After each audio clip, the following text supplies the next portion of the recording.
اتنا ظلم ہوتا تھا ان کے اوپر کہ ان کے پیٹ پر گرم ریت پر لٹھا کر گرم گرم پتھر حضرت بلال کے سینے پر رکھ دی. دین میں سب سے پہلی اذان کس نے دی؟ حضرت بلال نے دی. السلام علیکم ورحمۃ اللہ تعالی وبرکاتہ. ناظرین اکرام، بیرسٹر اسد الدین اویسی کے زبانی اس تقریر کو سنیے کہ حضرت بلال حبشی رضی اللہ تعالی عنہ کس طریقے سے ان کے اوپر ظلم و ستم کیا جاتا ہے، ان کو گرم گرم ریت پر لٹایا جاتا ہے اور پھر اس کے بعد ان کے اوپر گرم گرم پتھر رکھے جاتے ہیں. اور اس حال میں کاف مشرکین کہتے ہیں کہ تم اسلام دھرم چھوڑ دو، حضور کا کلمہ پڑھنا چھوڑ دو. تو حضرت بلال حبشی رضی اللہ تعالیٰ عنہ کا کیا جواب ہوتا ہے؟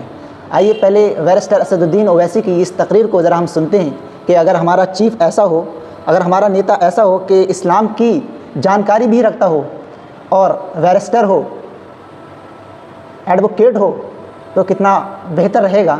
اور جو لوگ کہتے ہیں کہ بی ٹیم ہے، یہ بی ٹیم ہے، ان کے منہ پہ ایک یہ قرارہ جواب ہے.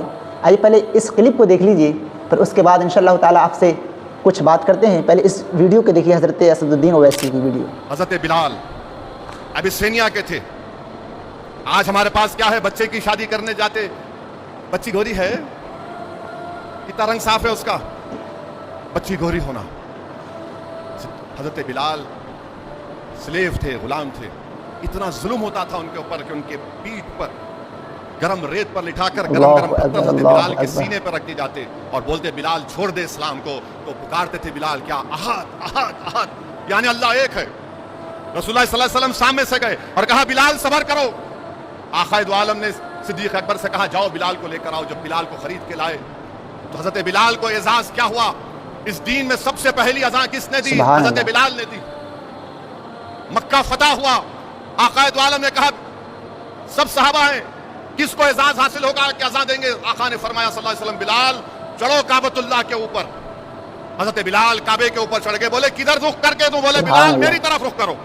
حضرت بلال نے اذان دی، اللہ اکبر اللہ. اور جب رسول اللہ صلی اللہ علیہ وسلم پردہ فرمائے، حضرت بلال مدینے میں نہیں رہ سکے، چلے گئے کہاں؟ سیریا کو چلے گئے. خواب میں رسول اللہ صلی اللہ علیہ وسلم آئے، بولے بلال تم کیا ہم کو بھول گئے؟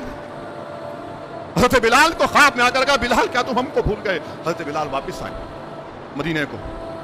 پھر امام حسن اور حسین آ کر ان سے کہا بلال نانا جان کی اذان دو. حضرت بلال نے کہا نہیں دے سکتا میں. بولے نہیں حکم ہے ہمارا. انہوں نے کہا کہ آپ آل رسول ہیں. اذان دی حضرت بلال نے. مدینہ شریف میں کوہرام مچ گیا کہ لوگ سمجھے کہ رسول اللہ صلی اللہ علیہ وسلم واپس آ گئے. مگر جب حضرت بلال اشہد ان محمد رسول اللہ پہ پہنچے بے ہوش ہو گئے. یہ محبت ہے حضرت بلال کی رسول اللہ صلی اللہ علیہ وسلم سے. جب حضرت بلال کی زندگی کا آخری وقت تو ان کی بیوی نے کہا واہ حسنا کہ کیا غم کا وقت ہے. حضرت بلال نے کہا واہ ترابا کیا خوشی کا وقت ہے. بیوی بول رہی ہے غم کا وقت ہے. بلال کہہ رہے واہ ترابا. بولے کیوں کہہ رہے؟ بولے رسول اللہ صلی اللہ علیہ وسلم سے ملاقات کا وقت. تو کبھی بھی موت سے ڈرنا نہیں. رسول اللہ صلی اللہ علیہ وسلم سے ملاقات کا وقت ہے. نوجوانوں، کیا تم جانتے خبیب بن عدی کون تھے؟ صحابی رسول ہیں. پکڑ لیا ان کو کفاران قریش، سلیب پر مانے کراس پر لٹکا دیے. کوئی چاقو مارتا، کوئی چھری مارتا. اور کسی کہنے والے کہا کہ اے خبیب کیا اچھا ہوتا ہے کہ تمہاری جگہ پر رسول اللہ صلی اللہ علیہ وسلم اور تم گھر میں آرام سے بیٹھو. حضرت خبیب نے کہا خدا کی قسم نہیں، میں سب کچھ قربان کر دوں گا مگر میرے آقا دو عالم صلی اللہ علیہ وسلم کے جسم مبارک میں ایک کانٹا بھی چبھتا نہیں دیکھ سکتا. جب ان کو پھانسی کی سزا دی جا رہی تھی تو حضرت خبیب بن عدی نے کہا کہ اے ظالموں مجھے 2 رکعت نماز پڑھنے دو. یہ 2 رکعت نماز موت سے پہلے یہ حضرت خبیب بن عدی کی ہے. نوجوانوں 2 رکعت نماز پڑھے اور نماز پڑھ کے دعا کرے اللہ میں تیرے سے شکایت کر رہا ہوں، میں تجھ سے شکایت کر رہا ہوں مولا میرا ایمان ختم نہیں ہونا، میں دین پر مرنا. یا اللہ مجھے دین پر مرنے دے. موت سامنے ہمارے دعا کیا کر رہے ہیں؟ شکایت کر اللہ سے. اور پھر کیا کہا؟ اللہ جو آج مجھے لوگ مار رہے ہیں اللہ تو ان کو چن کر ان سے بتلا لے. تو جو لوگ آج ظلم کر رہے ہیں حضرت خبیب بن عدی کی روح پکار کر کہہ رہی ہے کہ جو لوگ آج ہم پر ظلم کر رہے ہیں ہم کمزور سمجھ رہے نا، اللہ ہمارا بدلہ لے گا انشاءاللہ تعالی. تم بے زبان ہم کو سمجھ کر مار رہے ہو، تم کمزور سمجھ کر ہمارے گھروں کو توڑ رہے ہو، تم ہم کو پیٹ رہے ہو، نوجوانوں کی جوانی کو جیل میں ڈال کر برباد کر رہے ہو. اللہ بدلہ لے گا، ہم کچھ نہیں کریں گے انشاءاللہ. میرے عزیز دوستوں اور بزرگوں، حوصلوں کو بلند رکھو۔ جب خبیب بن عدی پر ظلم ہوتا تھا، ایک صحابی رسول تھے، سعید بن امیر کا نام تھا، وہ سیریا کے گورنر بن گئے تو راتوں میں بعض اوقات تو بے ہوش ہو جاتا۔ فاروق اعظم خلیفہ تھے، ان سے پوچھا کہ سعید بن امیر کیا ہے یہ؟ بولے میں اس وقت خبیب بن عدی پر جو ظلم کیا جاتا تھا دیکھتا ہوں تو بے ہوش ہو جاتا ہوں۔ تو تم سمجھ رہے اللہ نہیں دیکھ رہا یہ؟ اور آپ ہم سمجھ رہے اللہ دیکھ رہا میرے بھائی، اللہ سب کچھ کرنے والا ہے۔ اور اگر تمہارے دل میں ذرا سا بھی یہ خیال پیدا ہے یار بڑی بے بسی ہے یار، بڑی بے بسی ہے یار، کیا ہو رہا ہے یہ؟ میرے دوست غزہ کو یاد کرو، 65,000 شہید ہو گئے۔ کتنے؟ 65,000 غزہ میں شہید ہو گئے، اور کیا بول رہے ہیں؟ مرنے کو تیار ہے مگر ظالم کے آگے جھکنے کو تیار نہیں۔ تو ناظرین کرام، پہلے تو میں آپ سے یہ گزارش کروں گا کہ اس ویڈیو کو زیادہ سے زیادہ شیئر کیجیے، اور میں کہنا چاہتا ہوں کہ اسد الدین اویسی جو ہمارے اسلام کے بارے میں اتنا کچھ جانتا ہو، اسلام کے بارے میں تو جانتا ہے لیکن وہ بیرسٹر بھی ہیں، وہ سمویدھان کو بھی اچھی طریقے سے جانتے ہیں۔ جو لوگ کہتے ہیں بی ٹیم ہے، میں نہیں مانتا وہ بی ٹیم ہے، کیونکہ اسد الدین اویسی نے روضہ رسول کے سامنے ہاتھ پھیلا کر کہا ہے میں قسم خدا کی میں بی ٹیم نہیں ہوں۔ تو اگر اگر انسان مسلمان ایسے قسم کھائے اور ہم اس کو بی ٹیم کہیں، نہیں میرے دوستو، ایسا نہیں ہو سکتا کہ ایک مسلمان روضہ رسول کے سامنے ہاتھ رکھ کر کہے کہ میں بی ٹیم نہیں ہوں، خدا کی قسم۔ مومنوں، مسلمانوں، آپ خود اندازہ لگائیں، جو اگر ہمارا نیتا اگر ایسا ہو کہ جو سمویدھان کو بھی جانتا ہو، اسلام کے بارے میں بھی نالج رکھتا ہو، تو وہ بی ٹیم کیسا ہو سکتا ہے؟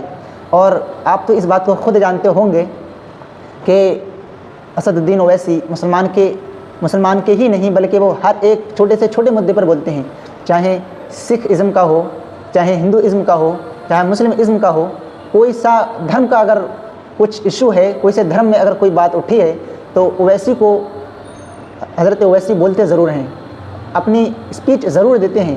وہ حق کو حق کہتے ہیں، ناحق کو حق نہیں کہتے، حق کو حق کہتے ہیں، ناحق کو ناحق ہی کہتے ہیں۔ یہ اسد الدین اویسی کے اندر بات پائی جاتی ہے۔ لیکن جو لوگ کہتے ہیں بی ٹیم کے ہیں، تو میں کہنا چاہتا ہوں جو لوگ کہتے ہیں بی ٹیم کے ہیں وہ دلال ہیں، بی جے پی کے جو کہتے ہیں بی ٹیم کے ہیں وہ دلال ہیں، دلال۔ ان کو رقم ملی ہوئی ہوتی ہے، جن کے ہاتھ میں رقم ہوتی ہے تو وہ تو اچھا جو رقم چیز ہوتی ہے نا، اچھا کا ایمان خرید لیتی ہے، لیکن ان کا ایمان نہیں خرید پاتی، یہ ان کا ہی ایمان خرید پاتی ہے جن کا ایمان کمزور ہوتا ہے۔ ایک عاشق رسول کا کبھی بھی ایمان دولت نہیں خرید سکتی۔ دنیا کی کوئی سی بھی دولت اس کے قدموں میں رکھ دی جائے، ساری دنیا اس کے قدموں میں رکھ دی جائے، لیکن حضور کے عشق کے سامنے سب بیکار ہے۔ اس لیے میری اس ویڈیو کو اپنے دل سے لیجئے اور اس ویڈیو کو زیادہ سے زیادہ شیئر کیجئے۔ جو لوگ کہتے ہیں کہ اسد الدین اویسی بی ٹیم ہے، قسم خدا کی کہہ کر کھا سکتا ہوں کہ اسد الدین اویسی بی ٹیم نہیں ہے، کیونکہ اس نے روضہ رسول کے سامنے ہاتھ رکھ کر کے کہا ہے کہ میں قسم خدا کی بی ٹیم نہیں ہوں۔ میرا ایمان اس پر ہے، جو عاشق رسول ہوگا حضور کے گنبد کے سامنے، حضور کے روضے کے سامنے اتنی بڑی قسم نہیں کھا سکتا۔ اس ویڈیو کو زیادہ سے زیادہ شیئر کیجیے، اور مسلمان پر جتنے اتیاچار ہو رہے ہیں میرے چینل کو فالو کر لیجیے۔ انشاءاللہ تعالی جو بھی مسلمانوں پر اتیاچار ہو رہے ہیں یا کسی ریلیجیس کے دھرم پر اتیاچار ہو رہے ہیں، انشاءاللہ تعالی میری اس ویڈیو میں آگے آنے والی ویڈیو میں اور میرے چینل پر کور ہوتی ہوئی نظر آئے گی انشاءاللہ تعالی۔ میرے چینل کو فالو کر لیجیے۔ میرا چینل ہے شکیل رضا، شکیل ریئیکٹس کے نام پر یوٹیوب پر چینل ہے، اور فیس بک پر، انسٹاگرام پر شکیل عثمانی 786 کے نام سے اکاؤنٹ ہے، اس کو فالو ضرور کر لیجیے۔ السلام علیکم ورحمۃ اللہ تعالی وبرکاتہ۔